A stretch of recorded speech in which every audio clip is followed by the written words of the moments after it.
Ok, bueno, entonces le damos introducción al módulo de fisiología celular con un tema muy importante que es la comunicación celular.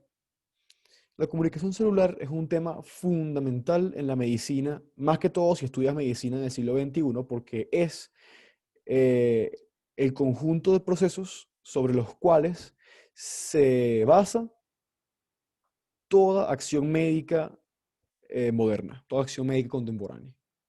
Y eso es porque ya están descritos muchos de estos procesos de comunicación celular y básicamente en los trastornos de estos procesos de comunicación celular es eh, pues donde se construyen todas las enfermedades que conocemos. Entonces todos los mecanismos para curar o paliar las enfermedades que conocemos se basan, por ende, en mecanismos de comunicación celular. Entonces, su comprensión es una cosa fundamental para cualquier persona que pretenda ser médico hoy en día. Primero, vamos a empezar describiendo de manera bastante gruesa los tipos de comunicación celular. Yo pienso que ya esto lo vieron en sus clases de fisiología celular. Básicamente la señalización autócrina o autocrina, que es cuando la célula produce receptores y produce una respuesta, eh, en respuesta, valga la redundancia, a un mensaje que ella misma emitió. Tal es el caso de, por ejemplo, una sinapsis en la cual la célula presináptica expresa en la membrana presináptica receptores para el mismo neurotransmisor que ella produce y que usualmente son receptores de índole inhibitoria para darle una cierta calidad de control al proceso de sinapsis. También es el ejemplo de la sinapsis inmunológica en la cual interactúan células presentadoras de antígeno con los linfocitos T, que si bien esto es realmente una forma de señalización paracrina, como ya veremos, en respuesta a esto, la célula T emite una serie de señales que ella misma va a recibir y va a traducir en una respuesta celular. Esto es un ejemplo de señalización autocrina. Luego la señalización paracrina, que es la respuesta que da una célula a un mensaje emitida por una célula adyacente, que hay muchísimos ejemplos, pues la misma sinapsis, en la que una neurona se conecta con otra neurona adyacente, ya que ya se conectó la otra niña, perfecto. Por ejemplo, la sinapsis inmunológica, en la que dos células adyacentes se conectan y se comunican mediante receptores específicos, etcétera, etcétera, etcétera. Eh, una forma importante de señalización paracrina, y que muchos profesores no la ven, es la comunicación a través de uniones comunicantes. Porque usualmente no se ve una comunicación de este tipo como una señal que emite una célula. Pero ciertamente, mediante estas uniones comunicantes se transmiten cambios en la concentración iónica citosólica que por la otra célula es interpretada como un mensaje y que usualmente induce en esta la despolarización. Entonces, la comunicación por uniones comunicantes también es un ejemplo de señalización paracrina, a pesar de que no hay un claro ejemplo de transducción de señales. El último importante es la señalización endocrina, en la que una célula emite un mensaje a través de los vasos sanguíneos, a través del torrente sanguíneo, que llega a células diana distantes, y estas células producen una respuesta celular después de un proceso de transducción de señales. Perfecto. Hay otros ejemplos, como por ejemplo la señalización yuxtacrina, que es la señalización por uniones que no son comunicantes, pero bueno, esas minucias realmente no son importantes. Y usualmente esas minucias están en otros libros incluidas dentro de estos procesos.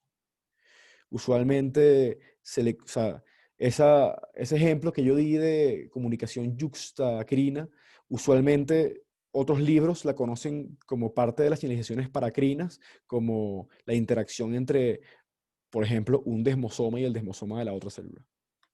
Pero bueno, en fin, estos son los tres grandes grupos de señalización, de tipos de señalización que describen los libros en los procesos de comunicación celular.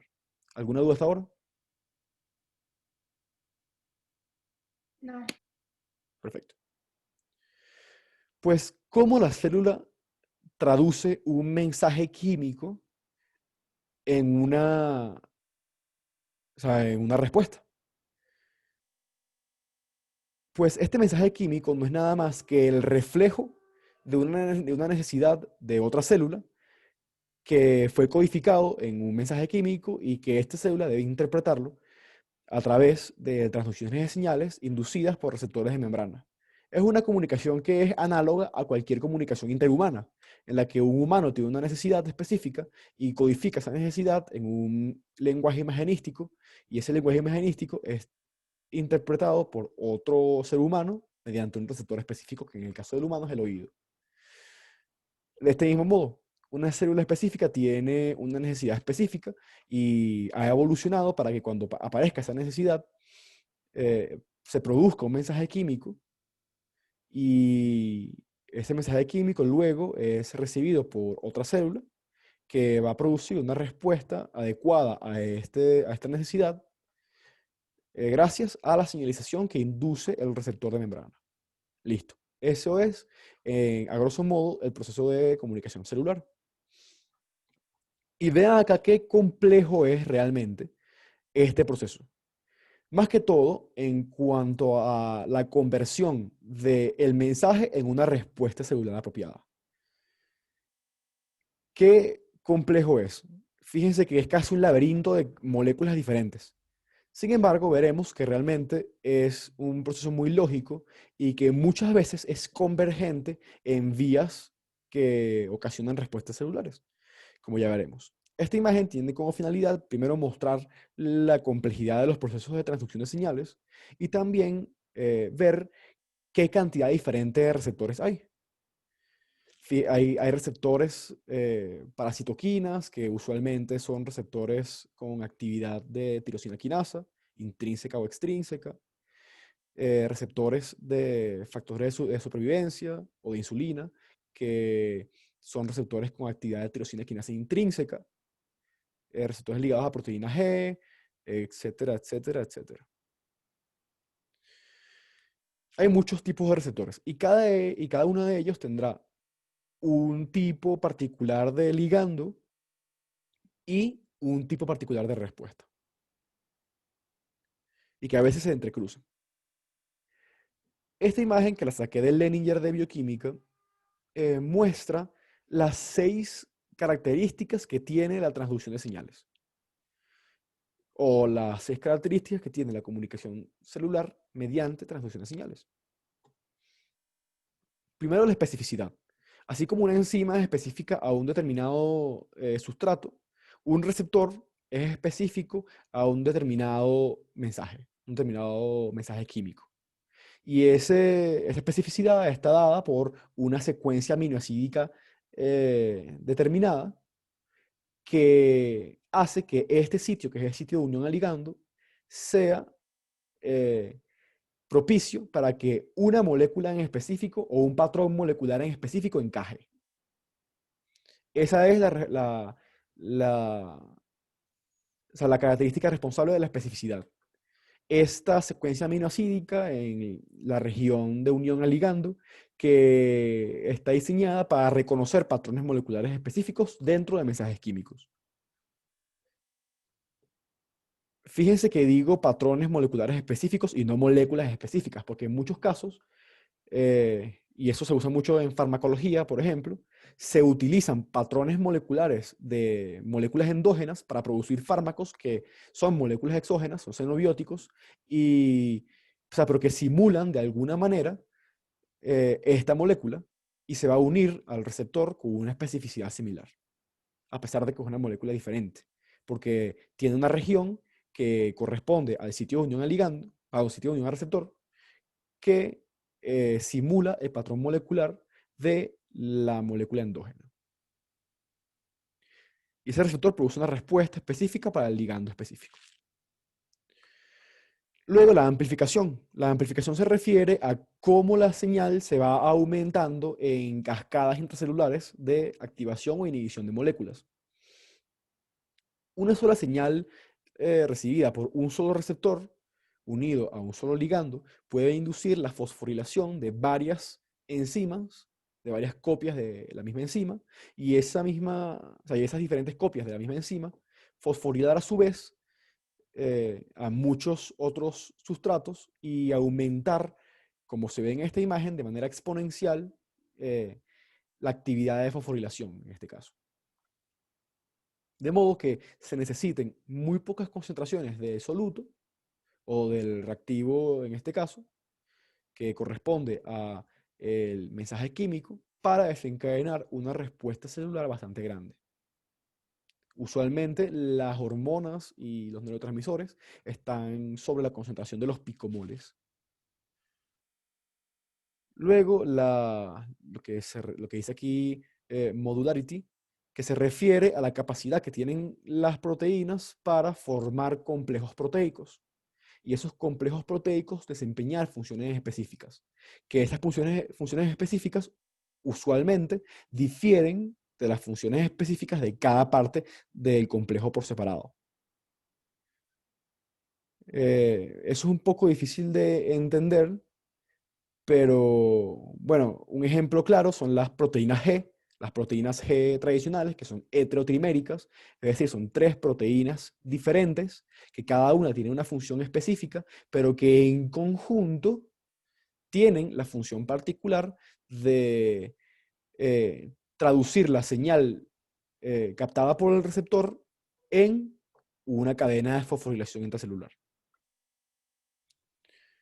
Luego, la desensibilización o la adaptación, que no es nada más una forma de retroalimentación negativa de la misma cascada inducida por el receptor para apagar la señal, porque esta señal eventualmente tiene que acabar y usualmente acaba o cuando el receptor se endocita mediante eh, procesos celulares inducidos por él mismo o cuando simplemente eh, por simples interacciones electrostáticas este compuesto que constituye el mensaje químico se desprende del receptor y es barrido por el torrente sanguíneo y eliminado.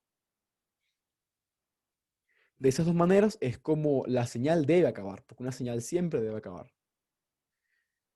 Y si acaba la señal, pues esta serie de procesos que se desencadenaron posteriores a la activación del receptor van a empezar a revertirse y regresar todo a una situación normal para preparar a la célula para recibir de nuevo otra señal. Luego, el proceso de integración, que pues una célula puede recibir dos mensajes diferentes mediante dos receptores diferentes que conlleven acciones contradictorias o acciones opuestas. Una, por ejemplo, puede llevar a la activación, otra puede llevar a la inhibición, y sin embargo, al final la célula va a responder de una manera determinada. Y esa manera determinada no es nada más que la suma algebraica del total de las respuestas. Fácil, si hay más respuestas, si hay más señales activadoras que inhibitorias, la célula terminará por activarse y viceversa, si hay más señales inhibitorias que activadoras, pues la célula terminará por inhibirse. Y por último, la localización de la respuesta, que es la capacidad que tiene la célula para subcompartimentalizar su citoplasma y por ende limitar una serie de transducción de señales a un subcompartimiento específico. Estas son las 6 características que nombra Leninger como características generales de la transducción de señales. ¿Alguna pregunta? La última no me quedó muy claro. Esta, la localización de la respuesta. Sí. Ok, pues se refiere a la capacidad de la célula para formar subcompartimientos adentro del citoplasma, es decir, para delimitar ciertas regiones del citoplasma para una actividad específica y evitar que una determinada señal englobe todo el citoplasma, sino que la respuesta quede contenida en una parte específica del mismo. Por ejemplo, hay señales que se remiten nada más a una porción de la membrana. Y eso es porque todos los sustratos que se requieren para llevar a cabo la señal están unidos a la membrana mediante enlaces lípido-proteína. Y usualmente esas proteínas de membrana que constituyen una sola respuesta están todas incluidas adentro de una balsa lipídica. Entonces, de esa manera, la célula subcompartimentaliza esa región para que esa determinada respuesta quede aislada a ese compartimento celular. Ok, gracias. ¿Te quedó claro? Sí, sí, ya. Perfecto. Si empiezo a hablar muy rápido o no me entiende algo que digo, siéntense libres de interrumpir. Ok, esta imagen también muy bonita, sacada de Leninger también, es una serie de esquemitas que representan los 4 grandes tipos de receptores que existen. Hay 4 grandes tipos de receptores que existen. Evidentemente hay más tipos de receptores, pues esos son los principales y los que mejor están descritos. Primero, los receptores acoplados a proteínas G o GPCR, como se les conocen, que son receptores transmembranales que en su región intramembranal, en su región intracelular, están asociadas a un complejo heterotrimérico que se llama proteína G y que luego de la unión al ligando, ese receptor específico va a sufrir un cambio conformacional que va a terminar activando mediante un mecanismo que eventualmente veremos cuando veamos receptores acoplados a proteína G, a la proteína G y esta proteína G traduciendo la señal al intracelular. Son receptores muy específicos, son unos receptores con una actividad muy específica. Ejemplos de estos receptores, todos los receptores adrenérgicos. Todos los receptores de adrenalina están acoplados a proteína G, a diferentes tipos de proteína G, dependiendo del tipo de receptor. Pero en esencia, todos están acoplados a receptores acoplados a proteína G. En segundo lugar, tenemos a los receptores enzimas, o sea, receptores que tienen actividad enzimática intrínseca y que usualmente, en su mayoría, son tirosinas quinasas. Las tirosinas, o sea, y también pueden ser treoninas quinasas, pero son más comunes los tirosinas quinasas. Y son receptores que usualmente, no siempre, son diméricos, es decir, tienen 2 complejos proteicos, y esos 2 complejos proteicos a su vez están formados por una subunidad extracelular, una subunidad intracelular, y la subunidad intracelular, muy rica en dominios similares a plextrina, se fosforila en respuesta a la unión del receptor a su ligando. Y esa autofosforilación corresponde a la inducción de una señal intracelular. Tal es el caso del receptor de insulina. El receptor de insulina es un claro ejemplo clásico de un receptor asociado a tirosina quinasa o un receptor de tirosina quinasa con actividad de tirosina quinasa intrínseca. Es decir, que no requiere de la actividad de una tirosina quinasa ajena al receptor para inducir la activación. Como ya veremos. De hecho, en esta clase, estos son los protagonistas, los RTKs. En tercer lugar están los canales iónicos que pueden, o sea, que son literalmente tubos que conducen iones, pueden o no ser específicos a determinados iones, y son asociados a la acción de un ligando o a un potencial de membrana. Se activan con respuesta o a un ligando o a un cambio en el voltaje celular. Y por último tenemos receptores nucleares que raramente están en la membrana nuclear. No hay que confundir el hecho de que sean nucleares con que estén en la membrana nuclear. Usualmente están solubles en el citosol o adentro del núcleo y se encargan de recibir ligandos que son liposolubles, es decir, que atraviesan libremente la membrana celular por propiedades químicas y que tienen la acción de activar factores de transcripción o que constituyen ellos mismos factores de transcripción y por ende la regulación de la expresión génica. Estos son los 4 grandes tipos de receptor. ¿Hay alguna duda? No. No, Ok, perfecto. ¿Me pueden dar un ejemplo de un receptor nuclear? ¿Conocen algún ejemplo?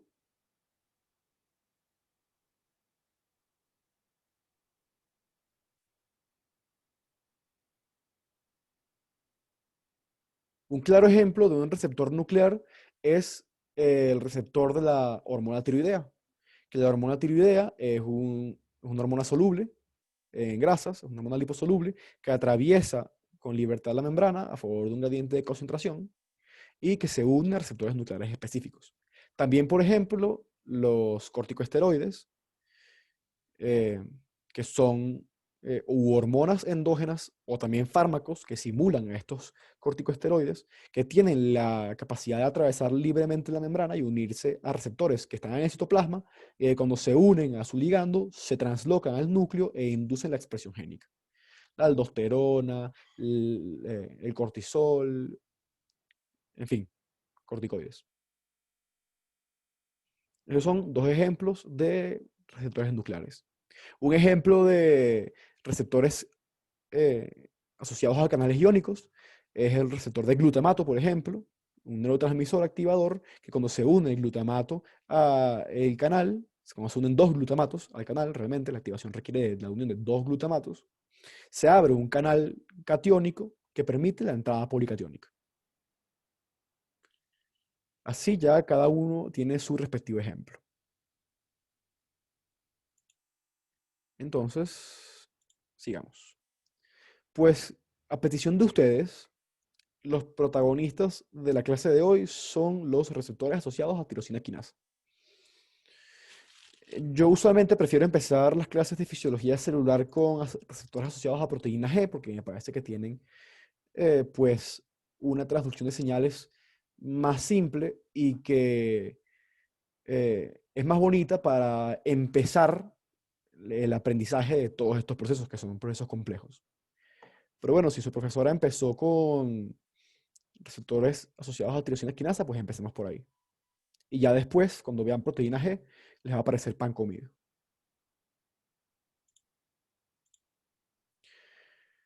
Bueno, los receptores asociados a proteína G, aquí pueden ver diferentes tipos de receptores asociados a proteína C. Proteína G, perdón, disculpen, me equivoqué. Los RTKs, o receptores asociados a tirosinas quinasas, aquí pueden ver varios receptores asociados a tirosinas quinasas. Son los responsables, los que son usualmente responsables de sensar factores de crecimiento, factores de supervivencia, factores de proliferación y ese tipo de señales. Bien sea la insulina, por ejemplo, que como sabemos es una de las principales hormonas anabólicas y que representa un factor de crecimiento celular, ya sean, por ejemplo, citocinas, que la gran mayoría de los receptores de citocinas son ligados a tirosinas quinasas, de actividad intrínseca o extrínseca, ya sea, por ejemplo, patrones moleculares asociados a daño o patrones moleculares asociados a patógenos, que son inductores de inflamación y que los receptores usualmente tienen un dominio similar a la inmunoglobulina, etcétera, etcétera, etcétera. Son receptores que son asociados a la actividad ya sea intrínseca o extrínseca de la fosforilación de las tirosinas. ¿A qué me refiero con intrínseca o extrínseca? Bueno, hay receptores, como por ejemplo el de la insulina, o sea, cuya actividad enzimática es intrínseca al receptor mismo. Es decir, que en respuesta a la unión de su ligando, como ya veremos, se induce un cambio conformacional que activa a enzimas que forman parte de la cadena aminoácidica del receptor y que fosforilan a su contraparte. Eso es lo que se conoce un receptor con actividad de tirosina quinasa intrínseca. Un receptor asociado a tirosina quinasa extrínseca es, por ejemplo, todos los receptores que incluyan vía de JAK-STAT, que son enzimas asociadas al receptor y que tienen una función de fosforilar tirosinas, pero que no forman parte de la cadena aminoácidica del receptor, sino que son proteínas aparte. ¿Ok? ¿Alguna duda? En la diferencia entre un receptor de tirosina quinasa con actividad intrínseca y uno con actividad extrínseca. No. Okay. Esta diapositiva muestra la estructura del receptor de la insulina, porque bueno, vamos a explicar los RTKs con la insulina. Es el ejemplo más clásico y el ejemplo más en boga en un país en el que predomina la diabetes. Entonces, veamos el receptor de la insulina, el famoso receptor de la insulina, y que sirva como ejemplo para una gran cantidad de receptores acoplados a actividad de tirosina quinasa intrínseca, no nada más a la insulina. El receptor de la insulina es un receptor dimérico, es decir, que está compuesto por dos complejos proteicos diferentes que tienen una porción alfa que es extracelular, que está unida a una proteína transmembranal, que es la subunidad beta, y que la subunidad beta, en su extremo carboxiterminal, que es intracelular, tiene una actividad de tirosina quinasa intrínseca. Cuando se une la insulina, estos dos dímeros se acercan, se induce el cambio conformacional activador de la enzima y la enzima correspondiente a una subunidad beta fosforila las tirosinas en los dominios parecidos a plextrina de la subunidad beta del complejo proteico adyacente, por lo que se conoce como activación cruzada. Una unidad beta fosforila a la otra y viceversa. Y eso ocasiona la actividad, o sea, la activación del receptor. Una vez que el receptor está ricamente fosforilado, puede todavía seguir su actividad de tirosina quinasa con otras proteínas del citosol, como por ejemplo el sustrato del receptor de la insulina, que no es nada más que una proteína globular gigante riquísima en tirosinas, riquísima en sitios en dominios parecidos a plextrina, que se fosforilan por su interacción con el receptor y que van a inducir la activación de otras proteínas, o bien puede servir el mismo receptor fosforilado como sitio de unión para proteínas acopladoras y la activación posterior de señales. Veamos esta primera cascada, porque el receptor de la insulina tiene varias cascadas diferentes. Esta primera cascada, que culmina en la activación génica y en la activación específica de genes responsables de la proliferación y del crecimiento, y de actividades anabólicas relacionadas a la glucosa especialmente, inicia con, evidentemente, la unión de la insulina al receptor específico, la activación del receptor por el mecanismo que ya vimos, y la activación de esta proteína globular que ya mencionamos, que es el sustrato del receptor de la insulina. Fíjense acá cómo aquí está sin fosfatos, y luego de su interacción con el receptor, el sustrato del receptor de la insulina queda abundantemente fosforilado. Cuando queda abundantemente fosforilado, esta proteína llamada GRB2, que no es nada más que una proteína acopladora, es decir, que no tiene actividad enzimática, sino que nada más sirve como puente para unión a otras proteínas, se une a esta tirosina fosforilada. Al unirse a esta tirosina fosforilada del sustrato del receptor de la insulina, en su dominio SH2, se une a su vez una proteína llamada SOS, y esto es lo que genera un complejo activador, un complejo que ahora sí tiene actividad enzimática, llamado GRB-SOS. Eso es un complejo activador. Ese complejo activador activa a la enzima RAS, que es una proteína G pequeñita, no es una proteína G trimérica, sino que es una proteína G monomérica, que es pequeñita. Esta actividad RAS, que tiene actividad GTPase intrínseca, activa entonces a RAF. Y RAF es una proteína muy especial, porque RAF también recibe el nombre, tiene el seudónimo de MAP quinasa, quinasa, quinasa. Es la primera inductora de las MAP quinasas. Vía que a la doctora Sonia, que entiendo que es su profesora, les encanta. Entonces, aquí empieza la MAP quinasa, quinasa, quinasa, también conocida como RAF. Y la RAF activa esta proteína que se llama MEC, que también es parte de las MAP quinasas, y esta es la que se conoce como MAP quinasa, quinasa. Se fosforila, se activa, y esa activación se encadena a su vez la activación de ERK, que también, que es la última de las MAP quinasas, llamada MAP quinasa, se fosforila, entra al núcleo, se trasloca al núcleo y activa a una serie de factores de transcripción para desencadenar así la transcripción de material genético. ¿Ok? Es complicado, son muchos nombres difíciles, pero bueno. Sustrato de receptor de la insulina, complejo GRB-SOS, RAS-GTP, MAP-quinasas. Eso es lo que tienen que aprenderse.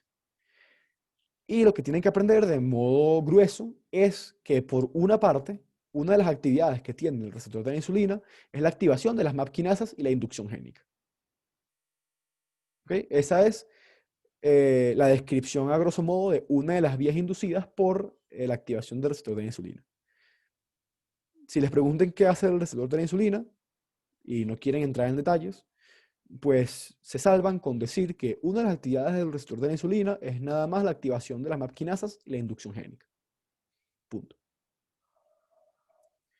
Por otro lado, ya, como salto aquí, perfecto.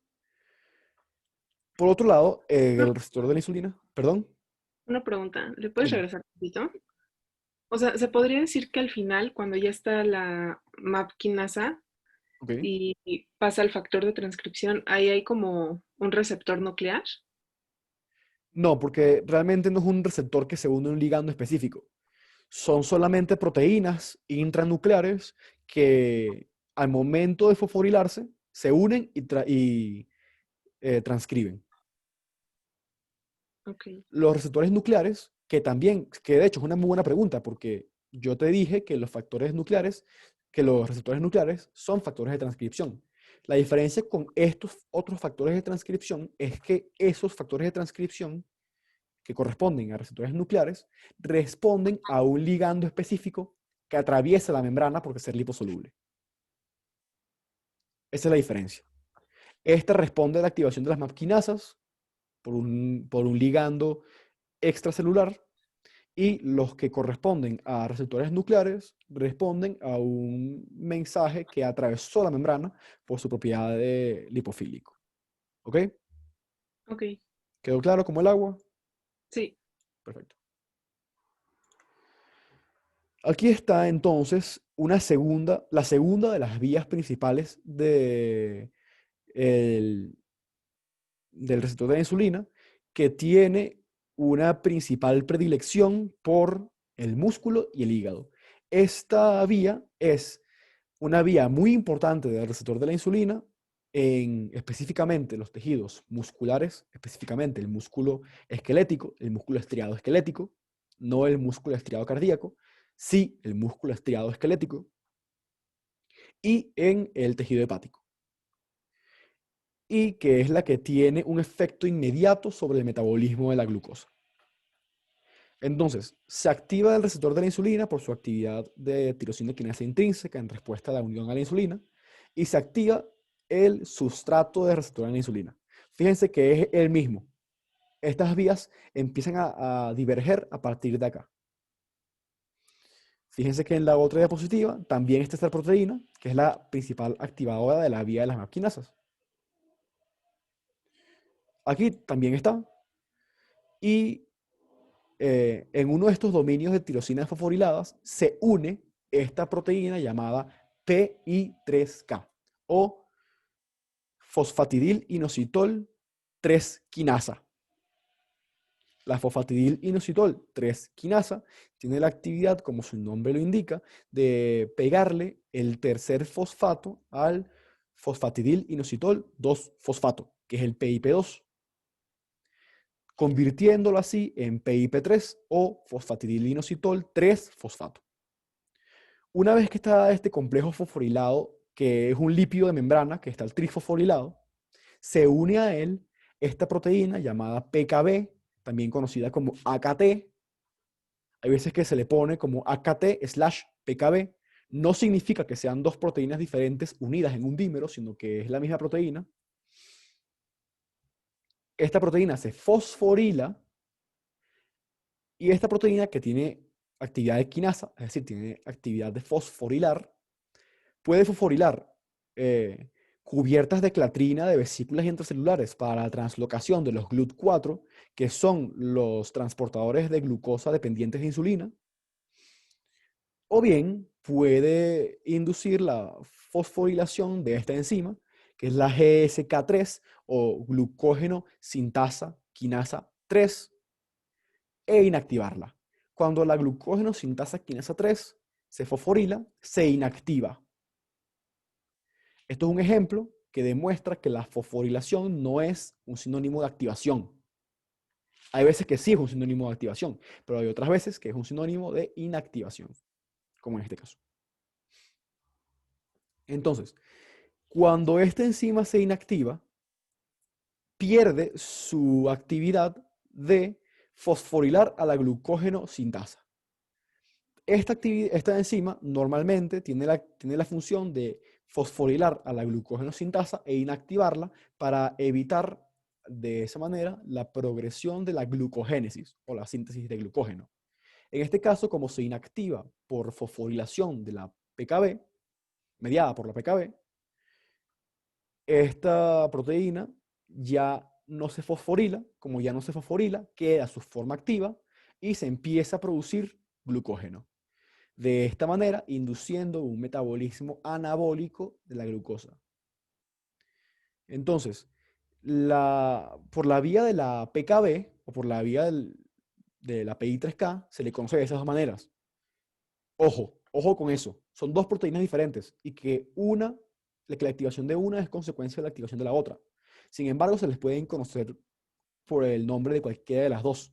Hay veces que preguntan en exámenes, describa la vía de la PI3K en respuesta a la activación del receptor de la insulina.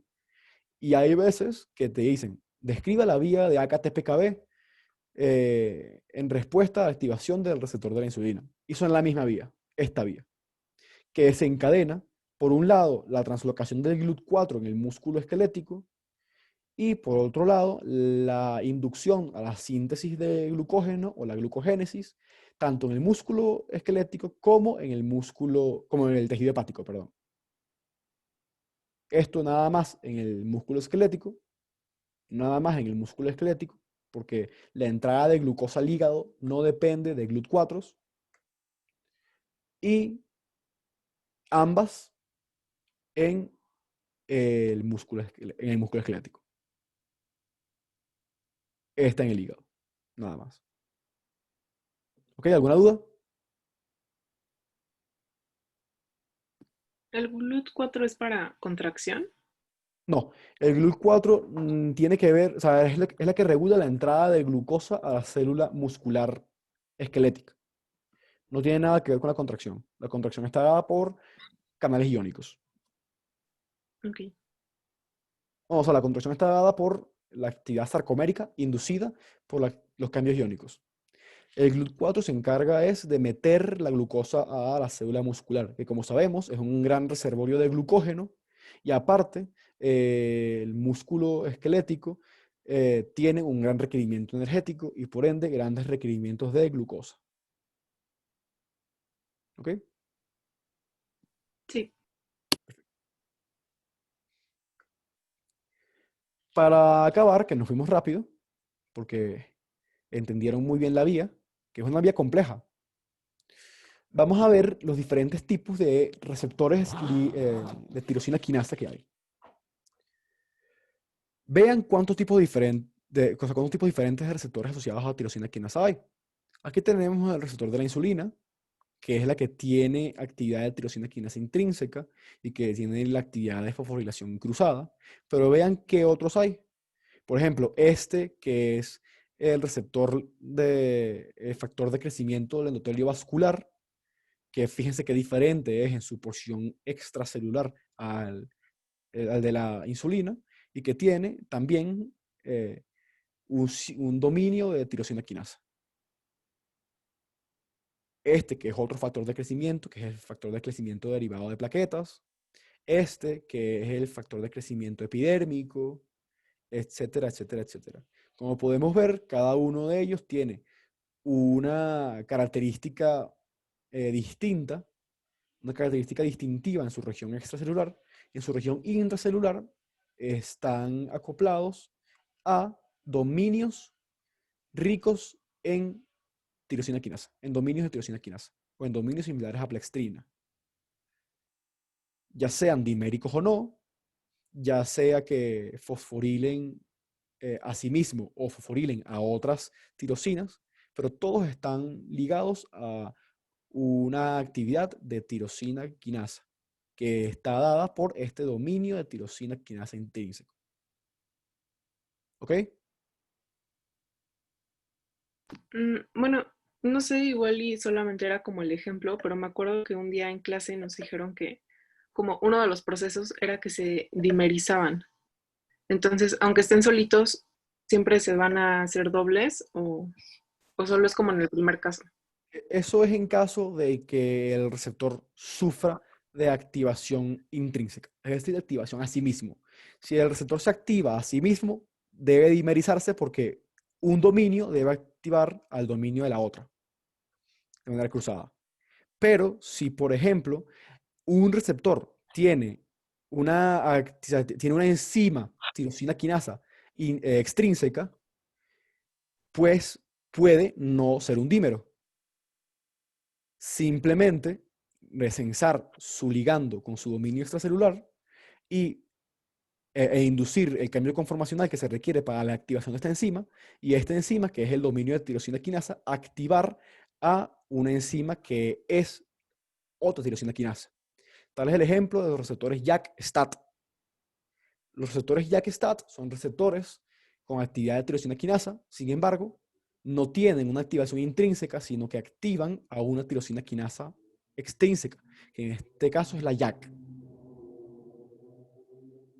Ok. ¿Okay? Voy a Entonces todos buscar. los intrínsecos sí se van a dimerizar y los extrínsecos no. Sí, sí. Hay sus excepciones. Sin embargo, eso es una regla bastante general. Estoy buscando una imagen de uno de los receptores JAK-STAT para que lo veas.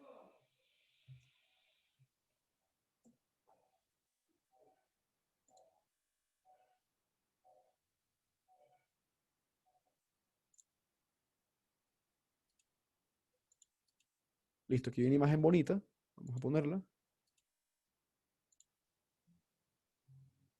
Que es el receptor de la EPO o de la eritropoyetina, que es la hormona encargada de la maduración de los eritrocitos.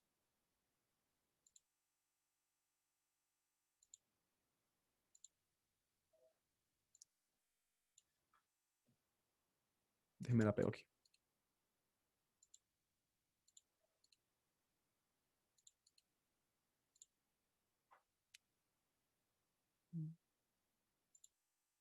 Listo, aquí está. Fíjate, aquí está el receptor de la eritropoyetina. La, coño, espera. La EPO, que es la eritropoyetina, sintetizada en el asombroso órgano llamado riñón, es un receptor acoplado a JAK-STAT. Fíjate que sí es un dímero en este caso. Sí es un dímero. La eritropoyetina se une al receptor, este receptor se dimeriza en la membrana y la activación de esta enzima, que es una tirosina quinasa llamada JAK,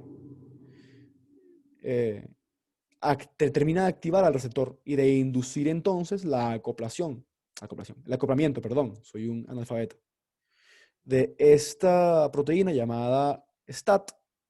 Y esta proteína llamada STAT, como se fosforila, se va a dimerizar y va a ser translocada al núcleo para inducir la transcripción génica.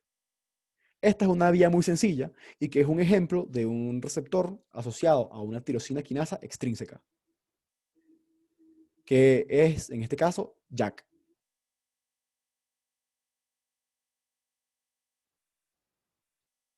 Hay otros muchos ejemplos de receptores asociados a tirosinas quinasas, que son diferentes, que actúan de forma diferente, y esos ejemplos usualmente son característicos de los receptores de interleucinas. Más tarde les paso por el grupo de WhatsApp una foto del libro de Inmuno que tiene a los diferentes receptores de interleucinas y que tienen muchos de ellos actividad de tirosina quinasa asociadas a tirosinas quinasas extrínsecas. Ok. ¿Quedó claro? Sí. Para que veas que pueden o no ser diméricos, usualmente lo son, hay veces que no lo son, y el hecho de que sean diméricos o no diméricos no depende de su asociación a una tirosina quinasa extrínseca o a actividad intrínseca de tirosina quinasa. ¿Ok? Sí, evidentemente, los que son asociados a tirosinas quinasas son más comunes que sean monoméricos, y los que son con actividad intrínseca es más común que sean diméricos. Sin embargo, como ya viste aquí con la eritropoyetina, no es un factor exclusivo, o sea, no depende de manera exclusiva de eso. ¿Ok? Sí, vale. ¿Alguna duda? No. Bueno, con eso damos por finalizada la tutoría de hoy y la introducción al módulo de fisiología celular. ¿Qué les pareció? Muy claro. Súper bien, la verdad. ¿Les gustó? Sí, Qué bueno, qué bueno. Sí, la verdad. Me parece bien. Y espero que se sigan uniendo a estas tutorías. A mí me gusta mucho dar las tutorías, me encanta dar clases, siempre me ha gustado. Y aparte me sirve para repasar estos temas, que son temas que siempre hay que tener claros, porque como dije al principio, son muy importantes para entender la medicina contemporánea. vale. Va, ¿No entonces tienes así lo dejamos. la presentación en el grupo de WhatsApp? Sí, por supuesto. Va. La presentación, como pueden ver, no tiene nada de texto, Sí. porque a mí no me gustan mucho los memes con texto, pero bueno, se las paso igual, les servirá para repasar. Sí, Va. gracias. Muchísimas gracias. De nada, cuídense mucho. Hasta luego. Igual. Bye. Bye.